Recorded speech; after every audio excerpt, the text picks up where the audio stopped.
এই ঘটনাটি শুনে আমার সমস্ত শরীরের লোম দাঁড়িয়ে গেছে। তো আপনারাও পুরো ঘটনাটি শুনে যান। কোরআন প্রেমী এক মেয়ের কাহিনী।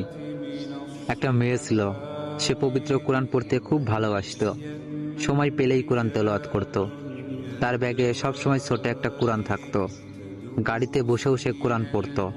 তার তেলাওয়াত এত মধুর ছিল যে কোনো পাষাণ ব্যক্তির মন গলে যেত। রাতে যখন ঘুম ভাঙতো তখনই সে কোরআন পড়তে শুরু করত। একদিন মেয়েটি মারা যায়। মা তার আদরের মেয়েকে হারিয়ে প্রায় পাগলের মতো হয়ে যায়।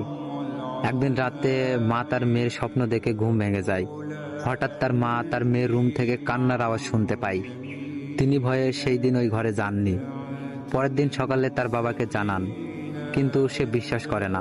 পরের দিন রাতে তার মা আবার সেই কান্নার আওয়াজ শুনতে পায়।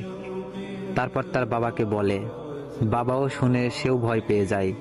তারপর সকালে এই ঘটনা মসজিদের ইমাম সাহেবকে বলে। তারপর ইমাম সাহেব এই ঘটনা যাচাই করার জন্য ওই মেয়ের বাসায় এক রাত থাকে। রাত 1টা বাজতে না বাজতেই সবাই সেই কান্নার আওয়াজ শুনতে পায়। মনে হচ্ছিল অনেকে মিলে কান্না করতেছে। তখন ইমাম সাহেবও কেঁদে ফেলেন আর বলেন, এটা ফেরেশতাদের কান্নার আওয়াজ। মেয়েটি প্রতি রাতেই এই সময় কোরআন তেলাওয়াত করত, যা শুনতে ফেরেশতারা এখানে আসতো। এখন মেয়েটিকে না দেখতে পেয়ে তারা প্রতি রাতে এই সময় কান্না করে। রাসূল সাল্লাল্লাহু আলাইহি সাল্লাম বলেছেন, কোরআন পাঠে দক্ষ ব্যক্তি উচ্চ মর্যাদা সম্পন্ন ফেরেশতাদের সঙ্গী হবে। সূরা আবু দাউদ 1454। আল্লাহ আমাদের সবাইকে এইভাবে কোরআন পড়ার তৌফিক দান করুন। আমিন।